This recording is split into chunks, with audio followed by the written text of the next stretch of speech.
Tonight, we dive into one of Shakespeare's most devastating tragedies. A story that peels back the layers of the human heart to reveal the darkness that can lie within. This is the tale of Othello, the Moor of Venice, a story of love, betrayal, and the destructive power of jealousy. Our story begins in the enchanting, moonlit city of Venice. Here, we meet Othello, a celebrated general, a man of incredible military skill and honor. He's a Moor, an outsider in this Venetian society, but his achievements have earned him respect and admiration. Othello has also secretly won the heart of the beautiful Desdemona, the daughter of a powerful senator. Their love is passionate and genuine, a bond so strong it defies the racial prejudices of their era. It's a pure, shining light in a world often filled with shadows. But every bright light casts a shadow, and in this story that shadow is long and very, very dark. Its name is Iago. Iago is Othello's ensign, someone Othello trusts implicitly. On the surface, Iago is honest Iago, the loyal soldier, the reliable friend. But beneath this mask lurks a mind twisted by envy and resentment. Iago is furious because Othello has promoted another man, the handsome and well-regarded Michael Cassio, to the position of lieutenant, a role Iago coveted for himself. This perceived slight ignites a burning hatred in Iago's soul. He looks at Othello's happiness, his success, his pure love for Desdemona, and vows to tear it all down. He decides to turn their love against them, to orchestrate a downfall so complete it will leave nothing but ruin in its wake. And so the master manipulator gets to work. Iago's plan is not one of brute force but of psychological warfare. He starts small, planting tiny seeds of doubt in Othello's mind. He knows Othello is confident on the battlefield but deeply insecure about his place in Venetian society, his age and his race. Iago exploits these insecurities with surgical precision. He begins to subtly hint that Desdemona, this young, beautiful Venetian lady, might not be as faithful as she seems. He whispers poisonous suggestions cloaked in feigned concern for his general's honor. Iago's first major move is to target Cassio. He gets Cassio drunk while on duty, knowing Cassio can't hold his liquor. He then provokes a street brawl, which an intoxicated Cassio gets drawn into. The public disturbance is so severe that Othello has no choice but to strip Cassio of his newly acquired rank. Cassio is devastated, his reputation in tatters. Now with Cassio vulnerable, Iago plays the part of the helpful friend. He advises the disgraced Cassio to seek out Desdemona and ask her to plead his case to Othello. Iago knows Desdemona's kind heart. She would never refuse to help someone in need. And he knows Othello loves her so much that he can't deny her anything. To Cassio, this seems like brilliant advice. To Desdemona, it's a simple act of charity. But for Iago, it's the perfect setup. Every time Desdemona speaks up for Cassio, Iago will be right there whispering in Othello's ear, "See? She's so insistent. Why does she care so much about him?" He turns her virtue into a weapon against her. The trap is set.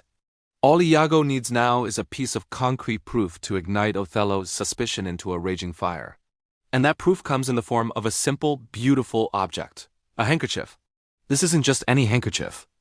It was Othello's very first gift to Desdemona, an heirloom from his mother, embroidered with strawberries. It's a symbol of their love and his fidelity. One day, Othello complains of a headache, and Desdemona tries to bind his head with her handkerchief. He brushes it aside, and in the small commotion it falls to the floor, unnoticed. This is the moment Iago has been waiting for. His wife, Emilia, who is also Desdemona's lady-in-waiting, finds the handkerchief. Emilia is a good person, but she's also desperate to please her difficult husband. Iago has often asked her to steal this specific handkerchief, though he never explained why.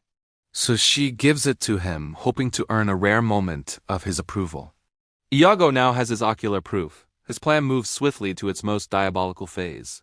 He plants the handkerchief in Cassio's lodging, knowing it will be found. Then, he engineers a conversation with Cassio. He tells Othello to hide and listen in, promising to make Cassio confess his affair with Desdemona. But Iago doesn't talk to Cassio about Desdemona. He talks to him about Bianca, a local courtesan who is in love with Cassio. Iago jokes crudely about Bianca's devotion, and Cassio, unaware he's being watched, laughs along, describing her affections.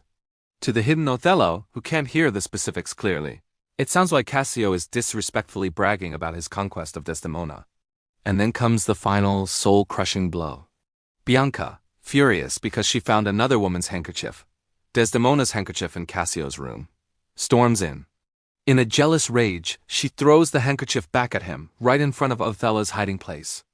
For Othello, this is it. The proof is undeniable. He has seen his precious gift in the hands of the man he was told is his wife's lover. His world doesn't just crack. It shatters into a million pieces. The noble, rational general is gone, replaced by a man consumed by a monstrous jealousy. From this point on, there is no turning back. The poison has done its work. Othello's mind becomes a raging tempest of suspicion and fury. He was once a man who commanded armies with clarity and poise. Now he can't even command his own thoughts. He starts seeing betrayal everywhere. Desdemona's innocent pleas to reinstate Cassio now sound like evidence of her guilt. Her tears of confusion look like the tears of a liar. His love, once a source of strength, becomes a source of unbearable pain. The transformation is terrifying and complete. In a horrifying public scene, when a messenger from Venice arrives, Desdemona expresses happiness for Cassio's good fortune.